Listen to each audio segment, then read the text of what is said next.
Hi, Abha. This is great to see you again. I can't believe it's already our third episode of Who Do You Want to Be? And I have to admit, after we spoke about who we want to be in our first and second episodes, I actually did take the time and I was sitting down and wondering, yeah, who do I want to be? Now we have 2025, it's a new year. It was my birthday not too long ago, 2nd of January, and I was thinking now is really the time to understand who do I want to be and how do I really connect the dots? Because usually what I've been doing up until now is to understand my life in different sections. So one section is I'm the mom, one section is I'm the wife, the next section is I'm self-employed, the next section is I'm a coach, and so on and so forth. But what I didn't do until that point was, but who am I at the very core? Who am I when I'm not just in specific roles, but who am I in general? And to be honest with you, I was shocked when I was thinking about it because I didn't know at first. I was really clueless because I never saw me, just the pure me, as the foundation of all the different roles that I'm playing. They were never really connected to one another. I always felt like, okay, right now I am in a podcast recording with Abba, so that is what I'm focusing on. And then after our podcast recording, I would step out and I would take the role as the HR consultant. And then I would be that person. But I never saw the wholesome me, especially when it comes to, for example, values, core behaviors, what is important to me, but also, and probably that contributed to the shock that I went through, or the epiphany actually, is that every role also influences each other. So when you and me we having an amazing podcast recording, that puts me in such a great mood that I will take with me when I go into the HR consultant role. When I keep having great meetings there and my kids come home from kindergarten and school, I'll be super happy. So I'll be, let's say, a better mom than coming from a frustrated meeting. So this is what I actually did spend a lot of time with between our last meeting and today's. And just out of curiosity, have you spent some time thinking about who you want to be for 2025? You know, I feel like I want to, and I know I need to, but I've not taken the right amount of time to do it. And I think, much like you, before you sat down to do it, we function on autopilot. It's like, now I have to work, then I have to pick up the kids, then I have to do something else, then I have a meeting, then I have a networking event, then my husband will be home, and then it's bath and bed. So you do function on autopilot and assume different roles. And that's a very interesting observation that you shared, is that that's exactly what we do. And we forget almost where it's all coming from, because the foundations of how we behave comes from the core. Of course, our circumstances affect how we behave and how we think and how we do things, but it's very easy to forget who we are at the core. And I feel like, especially since I've become a mom, I've not taken that time to think about who am I now as a mom, as a woman, as a professional, because often don't have the time to do it. And I think you said that you were shocked that when you revisited who you are, because maybe it's something you've not done for a very long time. And I don't think you're alone in that. And also, I feel like when we do sit down, and this certainly happens to me, when we do sit down to think about who we are, because we don't do that often enough, I often end up staring at a blank page and wondering, I have no idea anymore. Sometimes I get thoughts about who I really am when I go for a run, or when I'm at the gym or in the shower. But those thoughts are very deep, and they do give me lots of insight into who I am, but they're fleeting. Once I'm home, I'm back to my, okay, now I need to do this, now I need to do that. So if you ask me, there are a few things I know Like, I know that I want to have a positive mindset about everything moving forward. I know that I want to embrace technology. I know that I need to educate myself on the world we're getting into so that we embrace it for me, my family, my kids. So there are these top line thoughts that I have that are floating, but I don't have it crystal clear on how this all connects to my values and who I want to be. Because it's one thing working this all out for me, but then also I need to think about who is this person I'm going to be, not just for myself, but also for my kids, right? And for the environment I want to create with them in this world as we move forward. So to be honest, for me, it's still $1 million question. So if you can enlighten us on your epiphanies and maybe the process you went through to help understand yourself, or go back a bit and sit with yourself and work out who you are and who you want to be, maybe that will help all of us. I'll be more than happy to try to give you good guidance on how to get to a point where at least you have a first understanding of who you want to be. So I'll share what I did when I took the time. I mean, to be honest with you, taking the time is also a relative thing, because as you were saying, usually we are rushing from one activity to the next. And then if we are lucky, we have, let's say, 45 minutes when we're on a run, but we're going back home, we're immediately taking a shower, and then we're going into the next thing. So the very first thing that is very important to me, and actually I did start that about a year ago, is to really very strictly take 10 minutes in the evening time. Actually, I do that when I'm already in bed. I'm just sitting up with my journal and I am going through the day. And I'm just reflecting on, okay, how did this day go? How happy am I with this day? And how happy am I with myself during this day? Are there certain situations where I should have acted in a different way? And at the beginning, when you start with this reflection, it is just like any other habit. You will have to keep reminding yourself until it really is a part of your bedtime routine. But once I did get to this point where it did become a part of my routine, I was really grateful for it, because it does really open up your mind to understand, first of all, your routines during the day that are more subconscious. So, for example, what are certain situations that actually trigger you to, let's say, get stressed out instead of really enjoying a situation? What are certain triggers that get you into making decisions that you don't want to do? Like, for example, for me, it was that when my husband came home from work, we wanted, or he wanted to just sit on the sofa and watch some Netflix.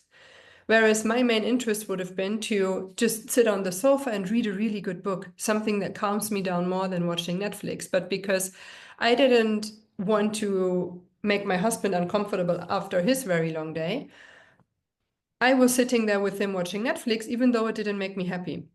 So through this reflection, I understood, okay, if I really had an evening routine that matches my interests more, through finding a way to also match his interests, that would help both of us. So now he's watching Netflix and I am in fact sitting with a book next to him. So we're still together, but we are both doing something that we want. And this does help me a lot, because I'm enjoying my evening routine more and I do feel more relaxed by the time that I actually go to sleep. So starting with this reflection journey really helps a lot.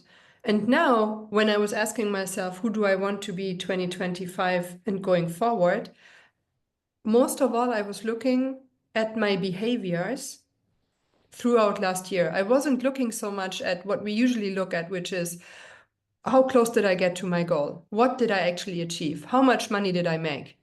Because those are, those are the obvious facts that's very easy to look at. But I was wondering for myself, how did I behave? Am I really happy with the way how I behaved? How much did I procrastinate? Was it too much, or was it as much as I could say, okay, I'm fine with that? That's justifiable. So there were a few behaviors that I detected where I thought, this is really not who I want to be. So one of them was, in fact, that I did not reply to important messages fast enough, because there was always something else that was coming in too fast, or let's say that seemed to be more important in that particular moment.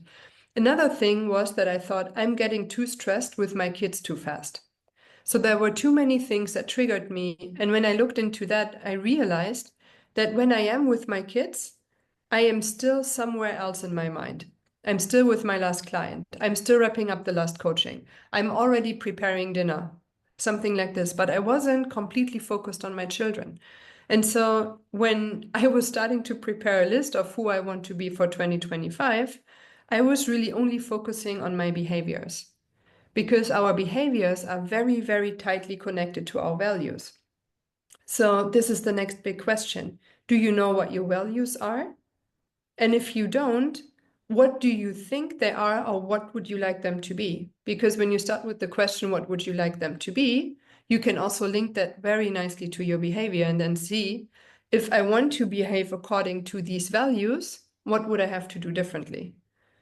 And now, of course, behavior in the end is nothing else but habits as well. So this is where very, very much of patience and many small steps are coming in, because this is the only way how we can actually create or change a habit. So the starting point is awareness, as always. And then I believe the next step is to really understand, how do I get there? How do I get to change my behavior into that desired direction? And I So, think Abba, is that helpful? very helpful. And I think you've just reiterated the importance of awareness. And I feel like we take such little time to not only be aware of why we're doing what we're doing and why we're feeling what we're feeling. Even if we're aware, we don't take enough time to recognize and kind of say, this is why I feel this was happening. Like your Netflix example was great. You know, it's like you were aware that you were doing something and it wasn't helping you or the situation. So first you got aware of it, you recognized that that was something that was bothering you, and then you came up with a solution that works for both of you. But it's about being aware of it, like you said, and then I don't know if there's a difference between being aware and recognizing, but I feel like recognizing is almost like, I'm aware of it. What does that mean that I'm aware of it? That's how I'm thinking of recognizing it, recognizing that I'm aware of this, but what does that mean about me? What does that mean about how I'm feeling, so that we can shift it? I feel like everything you're saying is so underrated. Like, we don't talk about it enough. And in this world that we're getting into, if we think that the pace of what we're doing now is fast, it's going to be faster because of all the new technology that's coming into our lives. Already we are seeing, look at our own behaviors. Like, when I order stuff online, if it's not immediate, or if it's going to take more than 60 minutes to come to the house, I will move to another supplier. Right? Like, if you think about it, already our behaviors are like, oh, it's going to take 75 minutes to come. Oh, but this supermarket says it will take 45 minutes to come. So I'm just going to go with that. When were we ever able to do grocery shopping, turn around in less than 40 minutes? Never. But now it's an expectation. So because we're spending less time on that, it means we have more time to do something else, which is great. But then, are we managing our time well enough? And there are so many pieces to this puzzle, and technology is only going to come in and accelerate the way we're living. So not only, I think, is it important for us to step back and think about our values and who we are and who we want to be, but I think we all need to make a conscious effort. I don't want to use the word of slowing down, because I think by nature we are go-getters and we want to, just go for it. We're young. We are kind of want to live our life to the fullest, whether it's in our careers or with our kids, or, like you talk about how you go horse riding still at like 5 or 6 o'clock in the morning. That's something that could have easily been pushed aside, but no, it's something that you prioritize and you go for it because we feel like we can. So I don't want to say I think we need to slow down, but I think we need to take the time to prioritize and be more intentional. Because coming back to what you were saying about you're with your kids, but your mind is somewhere else, this is a challenge for all of us.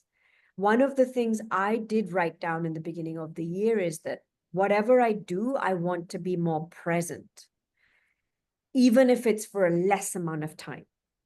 I rather be with my kids for 15 minutes, but be with them 100% rather than try to be with them for 3 hours and not really be with them at all.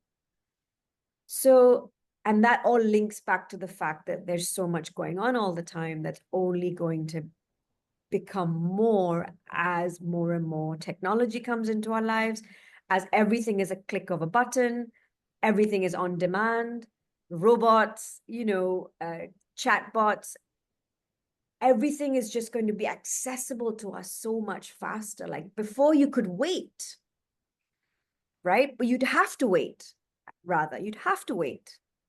But now nothing is waiting. And I guess it demonstrates a shift in society and expectations, which is moving towards new and interesting things for sure. But we do need to sit down and think about who we are, because I feel like if we don't do that now, it's going to be very easy for us to be lost and be a bit all over the place. I completely agree with you. I think also it's very inviting that technology can take over so many of our tasks and responsibilities, and in the end, help us to have more time available. But the key will be for us to understand that technology is here to support us. And it's not that we have to follow whatever technology tells us to do. And this is very directly related to the question, who do I want to be? So do I want to be someone who has full control over her actions, her decisions, and her behavior? Or am I someone who allows other people and technology to push me around and I'm just following? That at least is for me a very, very clear answer, that I want to be the person that is in control. But then also again, what does that mean? What do I have to do? How do I have to behave? What should my values be in order to be in that position? And I think this is absolutely crucial, specifically when we are listening to your insights, Abba, when it comes to what are the trends, how is AI evolving, because the opportunities will become more and more and more. And it will be easier and easier to just follow everything without taking the time for just a moment to sit and reflect and think to yourself, am I still the person that I want to be? Or have I changed into somebody else without really noticing because of that intense pace that I'm in? 100%. And I think while we're at that, I would love to hear from you. How do you think, if someone hasn't started this process yet and wants to just get started with taking that moment, whether it's 5 minutes, 10 minutes a day, to understand, go back to who they are and who they want to be, how do you recommend we start? So I'll give you one simple question that I have actually learned through my coaching experience. When I start a conversation with a client and they are telling me about the current challenge that they are in and that they want to find a solution for it, I'm asking them, what makes that important to you? And that's a question where everyone is stopping for a moment, because usually we don't get asked, why is that important to you? Because that means that we actually personally have to evaluate something, which we rarely do by now. We are following opinions of others, or we just do things without thinking whether that is important at all or not. So if you just have 5 or 10 minutes trying to understand who you want to be, I would say, first of all, what is important to you in life? And when you figured that out, the next question is, how much of your lifetime do you actually spend on what is important to you? And this is where you can start with a wonderful awareness to really understand, okay, actually almost everything already revolves around this.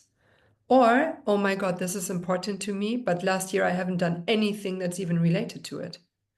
And this is where you can then go step by step deeper and deeper into your reflection journey.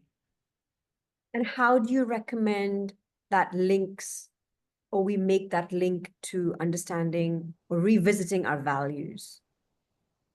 Well, in the end, of course, first of all, the question, what is important to you, indicates a lot around your values, because whatever we pick that is important to us is directly related to certain behaviors, to certain goals, and those reflect our values.